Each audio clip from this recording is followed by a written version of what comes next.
Bom dia a todos, bom dia a todas, sejam todos muito bem-vindos e bem-vindas a mais um ICL Mercado e Investimentos. Bom dia ao pessoal de São Luís do Maranhão e região que está vendo a gente pela TV UFMA e o pessoal que está vendo a gente pela Pop TV em Sobradinho e Porto Alegre, sejam muito bem-vindos. Segunda-feira é dia que a gente tem que saber o que o mercado está achando, se ele passou um bom fim de semana, será que o candidato do mercado aí ganhou a eleição? Com certeza aí em muitos lugares isso aconteceu. Vamos também ver hoje que é um dia recheado de coisas aí para a gente falar, que saiu o preço de cesta básica, que é bem mais importante do que pensando o que o mercado está querendo. Também saiu o balanço comercial na última sexta-feira, vamos falar de tudo isso. E hoje a gente tem uma surpresa, uma novidade aí para vocês, porque a Débora saiu de férias, mas a gente tem um apresentador aí que vai ficar com a gente 15 dias, famosíssimo nas redes sociais aí, meu amigo Presley Vasconcelos. Foi mal aí, desculpa, essa gafe aí tá muito cedo aí, todo mundo ficou falando de eleição, mas Presley, bom dia aí para você, tudo bem? Bom dia, antes de mais nada, muito obrigado, é um prazer imenso estar aqui com vocês, uma baita de uma responsabilidade substituir a Débora, né, nossa incrível jornalista aqui, e a gente vai estar conversando bastante sobre tudo que está acontecendo hoje no cenário da economia, falar sobre mercados, investimentos, como o André falou, a gente vai falar sobre cesta básica, está chegando a hora do almoço, então daqui a pouco vale a pena a gente poder conversar um pouquinho do quanto a gente vai gastar. Também tem relatório Focus e muito mais. Então já vamos começar aí falando da nossa agenda do dia, então, que tem bastante coisa aí. Uma agenda aí não é tão repleta que nem outros dias, tal, que você tinha muitas discussões aí sobre dirigentes do Fed falando, mas até que tem bastante coisa nessa nossa agenda hoje, né? Hoje vai sair o IGPDI, né? Então, um importante medidor aí que vai nos dar uma ideia de como que deve sair o IPCA, e você teve aí, como mostrou também na divulgação aí também da cesta básica, os alimentos cresceram um pouco, então deve ter um certo peso aí na inflação aí no IPCA que vai ser nessa semana. A gente também teve às 8h45, às 8h25 o relatório Focus sendo divulgado aí no Brasil, aquela pesquisa de mercado que houve os principais agentes financeiros para saber o que eles acham aí que vai acontecer com a economia. 10 horas da manhã, a Anfavea vai lá, divulga os dados de produção e venda de veículos. Você tem nos Estados Unidos a Michelle Bowman, que é uma das diretoras do Fed, aí, falando em uma associação de banqueiros aí, independentes do Texas, então uma diretora do Fed que vai falar e pode ter aí influência em relação a Treasuries, porque está todo mundo vendo aí qual que vai ser a queda da taxa básica de juros dos Estados Unidos e depois dos dados do payroll, muita incerteza sobre o que vai acontecer. Presidente do Fed de Minneapolis, Neil Kashkari, vai participar aí também no painel de perguntas e respostas em evento da Associação dos Holding Bancários. Acho que a gente não tem a segunda página de agenda aí, vamos ver. Ou temos a segunda parte? Temos a segunda parte de agenda, sim, porque você tem ainda mais dirigentes do Fed, presidente do Fed de Atlanta, o Rafael Bostic, aí, fazendo uma ponderação, um painel durante evento aí institucional aí do Fed. Então você tem o presidente do Fed de São Luís, que é o Alberto Mussalem, discurso aí, participa da rodada de perguntas aí na Universidade de Nova York. Então o presidente do Fed falando bastante aí nessa manhã. Obviamente o mercado vai ficar de olho em relação a isso, então vamos ficar atento. Aqui no Brasil ainda tem a divulgação da balança comercial semanal da primeira semana de setembro aí, às 15 horas. Vai ter o Fed ainda divulgando o crédito ao consumidor nos Estados Unidos, vai ter uma reunião do Eurogrupo e a China ainda está em feriado aí, você tem os mercados financeiros fechados na China.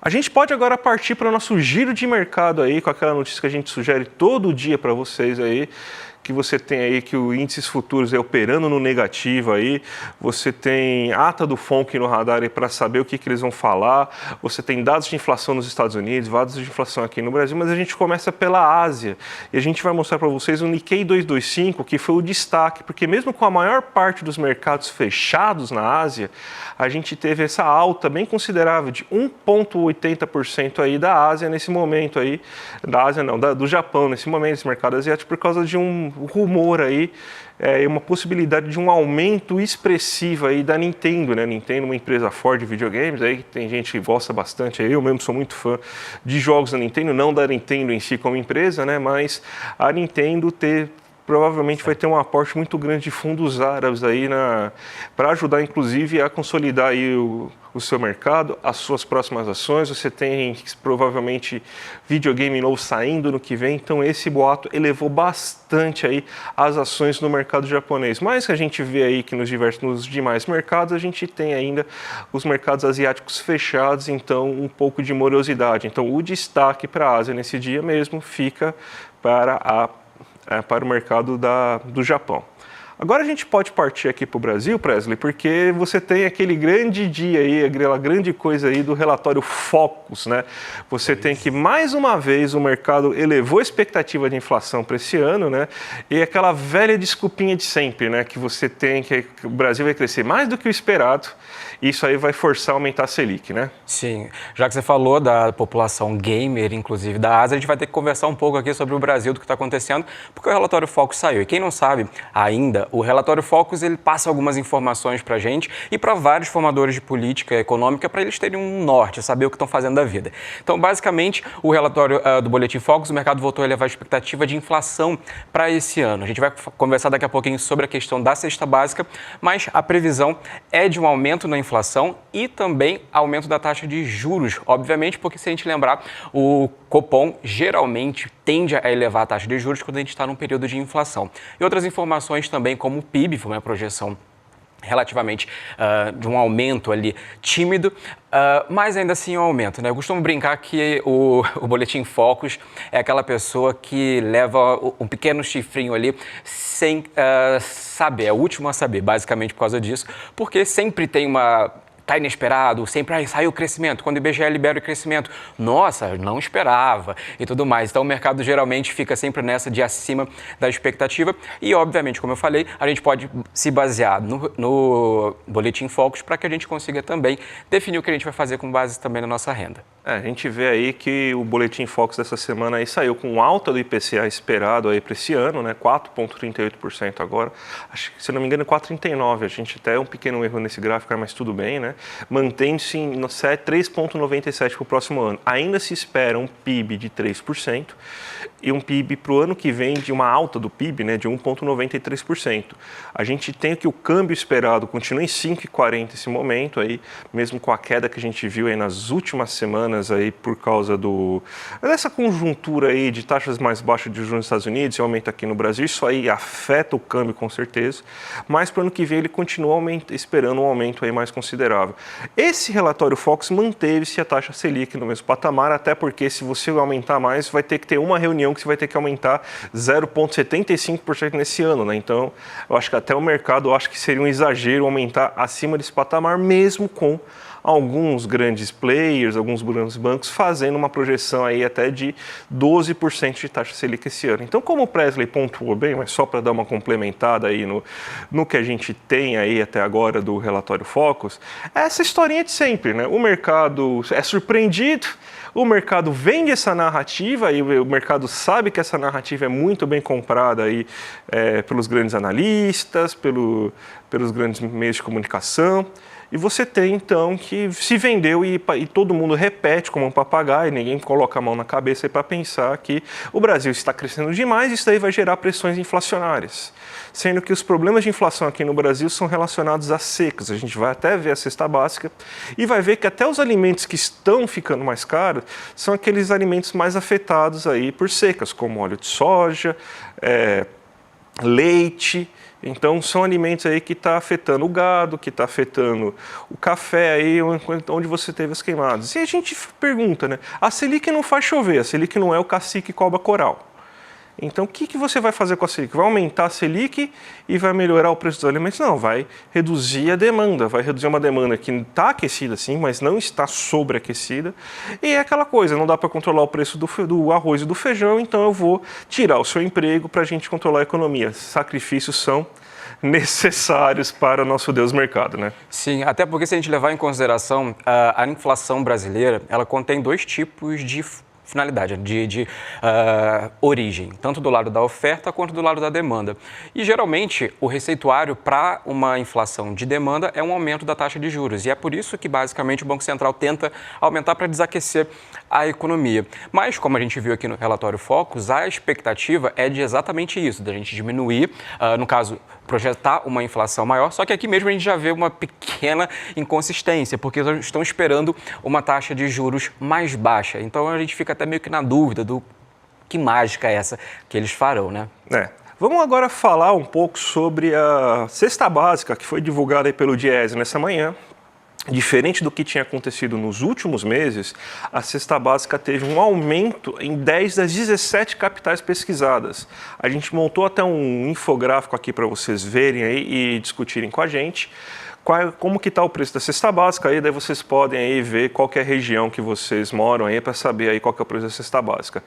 A gente teve quedas principalmente em Belo Horizonte, Belém, Fortaleza, Natal, Salvador e Aracaju. Então as quedas foram mais nas partes de baixo, aí, então onde as cestas básicas já estavam num preço mais reduzido, e as altas em São Paulo, Florianópolis, Rio de Janeiro, Porto Alegre, Curitiba, Vitória, Brasília, Goiânia, João Pessoa e Recife, né? A cesta básica de São Paulo continua sendo a mais cara do Brasil, custando R$ 792,47 centavos, 0,78 de alta. A gente tem uma alta considerável em Porto Alegre, de 2,07, custando agora R$ 756,17 centavos. Vitória também chama atenção com uma alta de 1,56, 694,87 centavos. Florianópolis também com uma alta de 1,59, 768,33 centavos. E se a gente observar quais são os alimentos que tiveram alta nesse momento, são leite, óleo de soja, café, enquanto os hortifruti granjeiros estão ainda com um movimento de baixa. Eles subiram muito, eles são muito afetados pelas ondas de calor. A gente teve uma onda de calor agora no finalzinho do mês de setembro, mas parece não ter afetado ainda a produção desses bens, aí, até porque ela não durou tanto tempo, ela foi de menos dias. Mas aí a gente tem a questão das queimadas e da estiagem, então a gente vê justamente aqueles alimentos que são produzidos no cinturão lá do centro-oeste e do norte de São Paulo ou sul de Minas, que é café, a banana também, que é produzida aqui no Vale do Ribeira. A banana é o alimento que mais subiu, aí 4% aí de alta da banana aí nesse momento. Você tem café subindo, você tem leite subindo, leite muito produzido nessa parte de Minas e também no centro-oeste aí. Então você vê aí que são os problemas climáticos, a gente pagando a conta aí de toda a besteira que a gente fez com o meio ambiente. Então a gente tem esse problema climático, a Selic não vai resolver em nada, porque a Selic não vai fazer o Rio Solimões voltar a ter água, né? Então a gente sempre tem que lembrar que a Selic não tem esses poderes mágicos do cacique e cobra coral, mas essa é a situação da cesta básica nesse momento, Presley. Sim, a Selic tal qual uma candidata que falou que ia apagar os incêndios com extintor de incêndio, né? Da mesma forma por aí. E como você falou também, a questão da cesta básica hoje, os dados mostram pra gente que nós temos ali cerca de quantidade do salário do trabalhador, do piso, que recebe o piso, ele gasta cerca de 50% do seu salário com a cesta básica. Óbvio, qualquer tipo de política pública que ajude, que auxilie essas pessoas a terem mais acesso, principalmente ao básico, é bom. Mas a gente também precisa conversar sobre exatamente os efeitos de um aumento de uma taxa de juros, por exemplo, exatamente na atividade econômica. Porque isso faz com que a gente observe que cada vez mais esses valores podem aumentar, porque a base da nossa economia acaba sofrendo principalmente por conta disso. Afinal de contas, 50% do salário dos trabalhadores, em média, vai para a cesta básica. Vamos chamar aqui agora, gente, que tem uma novidade bem interessante. Todo mundo viu o sucesso que foi o programa do Chico Pinheiro na última segunda-feira aí. O CP Entrevista, Chico Pinheiro Entrevista. Maravilhoso a entrevista com o Pedro Cardoso aí na segunda-feira. E hoje tem uma entrevistada mais do que especial. A primeira prefeita eleita de São Paulo aí em 1988, a Luísa Erundina. Então, vamos ver um trechinho rapidamente aí para vocês verem aí o que esperar para essa noite de hoje. Nossa convidada Luísa Erundina vai contar como é que ela montou na Prefeitura de São Paulo um secretariado que era praticamente um ministério. Com a chegada de Paulo Freire, Marilena Chauí, ela vai contar como foi, como prefeita, que fez o Sambódromo de São Paulo, o Autódromo de Interlagos e como trabalhou nas comunidades de base, nas periferias da cidade. E vai falar também sobre a sua esperança de jovem no futuro do Brasil. Não perca!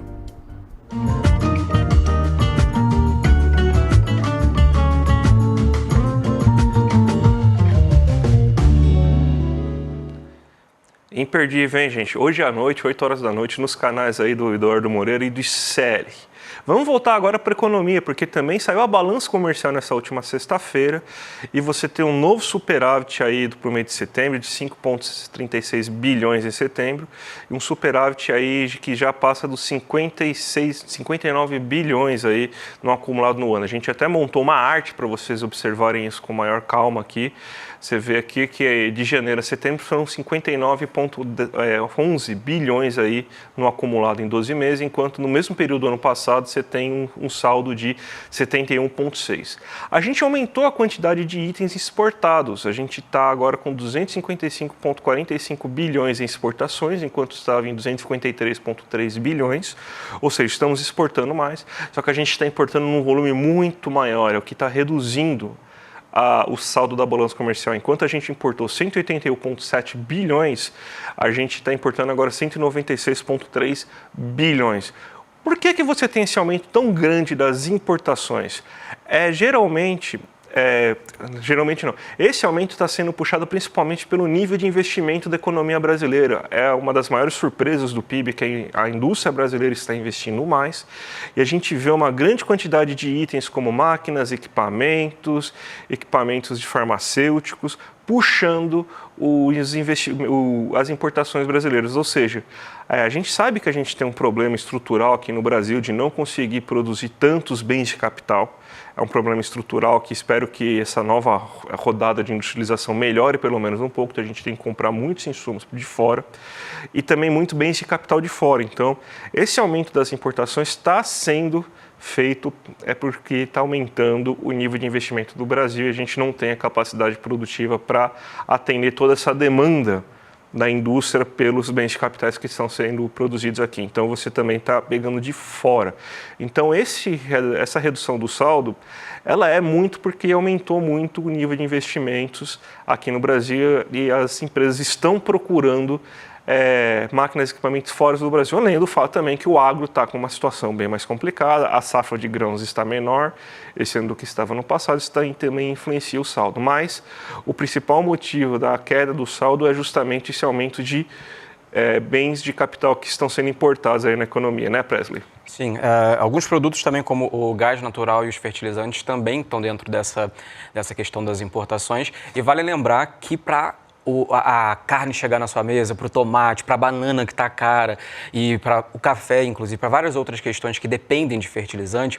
Aí você pode falar, nossa, eu não tenho nada de importado muito em casa, mas o fertilizante, como algo que nós importamos, se você tem, por exemplo, um preço mais caro, ele vai impactar também no preço dos alimentos. Então, pode ser que isso até lá na frente gere um problema maior para a gente, justamente porque é um impacto em cadeia, né? Então, a balança comercial registrou um superávit, mas a gente ainda tem essa característica de ter uma dependência externa muito grande.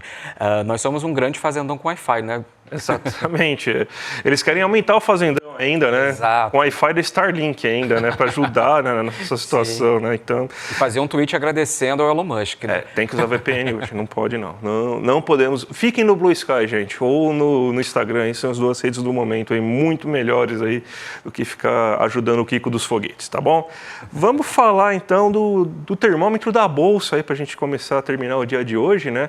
A gente teve aí que as expectativas foram frustradas na última semana. 71,43 pessoas acreditavam que a Bolsa ia subir, mas ela teve uma queda de 0,72 no acumulado da semana, né? Muito porque você teve aí alguns ajustes sendo realizados. Era uma semana realmente difícil, e foi na semana de Moody's, então você vê aí que mesmo com a Moody's e tudo mais, você teve aí esse reajuste. Acredito que o mercado agora acredita que essa semana, depois de toda essa informação, você tem aí também que vai ter uma alta sentida. É importante lembrar que essa semana é uma semana muito repleta de dados. Você vai ter inflação nos Estados Unidos, que pode definir taxa de juros por lá. Isso aí vai mexer com a liquidez, o apetite pelo risco do nosso mercado. A gente vai ter também aqui, somente nessa semana, a divulgação em pesquisa industrial, vai ter divulgação de IPCA aqui dentro, que pode também dar mais fôlego para essa visão de que você tem que subir com maior força a taxa Selic na próxima reunião. Vai ter divulgação também de pesquisas de comércio, de serviço. Então, é uma semana com muito dado importante e, obviamente, a Bolsa, os agentes da Bolsa vão ficar observando isso de perto. Isso aí pode influenciar esse mercado. Pois é, tem muita coisa acontecendo, a gente fica na expectativa porque, afinal de contas, como o André falou, a gente tem vários indicadores que fazem muito sentido na hora dos investidores pensarem se vão colocar os seus preciosos milhões aqui dentro ou não. E, obviamente, que isso acaba influenciando também a gente no dia a dia, né? Porque a Faria Lima, por exemplo, adora falar que a Bolsa está subindo, está caindo e mandar a gente fazer determinadas letras do alfabeto. Mas a gente está aqui observando que, de acordo com algumas agências de risco, o Brasil está sendo um local interessante, né? O nosso grande fazendão com Wi-Fi está sendo bacana para ser colocado ali o dinheiro dessa galera, principalmente de fora. Ainda mais quando você tem tantos mercados emergentes que estão fora do jogo, né? A Rússia era um desses mercados emergentes fora do jogo, né? Tem a Turquia que consegue a proeza de conseguir superar a gente em taxa real de juros, né? Mas eles são viciados cronicamente em juros lá, né? É um país que sempre o Brasil e Turquia, assim... Para a páreo. Para a páreo. Aí, tipo... O pessoal gosta de juros lá na Turquia, lá que nem aqui no Brasil, mas é sempre esses dois países que ficam aí disputando. Vamos falar agora, fazer nosso giro de mercado para terminar aqui e depois fazer os nossos merchans aí, porque a gente tem aqui uma alta sendo observada no Ibovespa no dia de hoje, subindo 0,79%. Muito provavelmente essa alta está sendo puxada pelo petróleo Brent, que está subindo 1,68%. A gente está vendo aí que o petróleo Brent está subindo com muita força nessa última semana. Os conflitos no Oriente Médio, aí, conflito, forma de dizer, né? O que está acontecendo lá no Oriente Médio com Israel, atacando todo mundo, atacando Beirute, Líbano e tudo mais. Isso aí está gerando grandes tensões aí, principalmente o pessoal temendo aí retaliações no Irã e sanções com o Irã, o que pode acontecer. E sancionar o Irã não é tão simples assim, porque boa parte do petróleo mundial depende do Irã. E se você não compra petróleo do Irã, aí você vai reduzir consideravelmente a oferta de petróleo e o preço dos combustíveis tende a subir consideravelmente. Então, você tem essa alta do Ibovespa muito puxado aí pelo aumento do petróleo Brent. Até porque se a gente for pensar, o peso que você tem aí, o peso que você tem da Petrobras no Ibovespa é muito grande, né? A gente não tem o minério de ferro hoje puxando, até porque os mercados na China estão fechados, então não tem o mercado de Dalian lá impulsionando o minério de ferro nesse momento. A gente tem a Nasdaq e a S&P 500 caindo nesse momento. É uma semana de apreensão nos Estados Unidos porque vão sair os dados de inflação e você tem o pessimismo aumentou bastante depois da taxa de emprego dos Estados Unidos, aí, de que você vai ter uma queda menor da taxa de juros básica nos Estados Unidos. Estavam se cogitando uns meio ponto ainda, continuar com queda de meio ponto, mas você tem agora uma queda de 0,25 mais forte no radar, então muita gente aí já tinha precificado uma nova queda de meio, mais essa queda aí de 0,25 parece ser mais realista agora nesse momento. E tem também a ata do FONC, né, que é o Copom dos Estados Unidos, vamos dizer assim. Então você tem os mercados muito cautelosos nesse momento, então sem grandes movimentações aí, enquanto não sair essa ata e essa sinalização para que lado que vai vir com mais força, né? O EWZ está uma certa alta, né? Ou seja, a nossa bolsa lá fora também está subindo em 0,47%, o Nikkei a gente já tinha falado, Xangai a bolsa está fechada justamente porque é feriado, a gente está querendo um movimento aqui que a gente adote os feriados chineses, porque aqui no Brasil segundo semestre não tem feriado, né? Então acredito que adotar os feriados chineses sejam bem interessantes. O dólar está caindo hoje, está operando em 5,45, uma queda de 0,24%, até por causa dessa alta que a gente tem no Ibovespa, mais dinheiro vindo de fora. E o dólar operando seus pares quase que estável, aí todo mundo aí com muita cautela em relação ao fechamento aí, a ata do FONC aí que vai ser divulgado nessa tarde. Eu vou chamar agora vocês aí, gente, para o nosso novo curso aí do Investidor Mestre, o Guia da Liberdade Financeira, aula online inédita e gratuita que vai ser no domingo, dia 13/10, às 20 horas. Vai ser o passo a passo para você com as melhores estratégias para cuidar do seu dinheiro. Vocês sabem como que funciona o Investidor Mestre, a gente aqui não mente para vocês não vão ficar ricos. Não vão ficar ricos fazendo esse curso, tá? Então a gente deixa isso bem claro logo de começo. Mas você não vai ser mais enganado pelo seu banco, porque o banco ele quer que você compre os produtos dele porque ele quer lucrar. E aqui não, a gente vai ensinar você a não cair nessas armadilhas bancárias, a saber como que investir, a saber o básico do investimento. E você quer ter então uma primeira noção de como funciona tudo isso? Ó, domingo você faz aí essa aula, aí, o Guia da Liberdade Financeira, e você já vai ter um aquecimento sobre isso. Então, gente, veja, é imperdível, essas aulas de finanças do Eduardo Moreira são sensacionais sempre, são maravilhosas. Então, ó, vale muito a pena, já se inscreve aqui, ó, iclmercado.com.br, até porque a gente tem aí, vocês que estão interessados em economia, com certeza vocês estão interessados também na liberdade financeira de vocês. Então, ó, vamos lá e se inscreve aí pelo iclmercado.com.br aí, para essa live que vai ser um sucesso. Então eu vou agora passar aqui o programa para os nossos queridos vizinhos do Rolê ICL, que estão aí com William Deluca e Guga Noblar hoje, né? Repercutindo tudo o que aconteceu nessa eleição. E a gente volta amanhã, eu e o Presley, mais uma vez aí, a partir das 11 horas da manhã, falando o que aconteceu que aconteceu aí nesse dia, nessa tarde de hoje e na manhã de amanhã, tá certo, gente? Um grande abraço e até a próxima. Até a próxima, até amanhã e bom almoço para vocês. Até mais, gente. Tchau, tchau. Como é que você vai alcançar a sua liberdade financeira? Não vai ser conquistando milhões, porque isso ninguém vai conquistar. Infelizmente essa é a verdade, apesar da internet estar cheia de golpes querendo te falar o contrário. Mas você atinge a liberdade financeira sabendo planejar a sua aposentadoria. Você atinge a sua liberdade financeira conseguindo estar amanhã sempre melhor do que você estava hoje e construindo um patrimônio.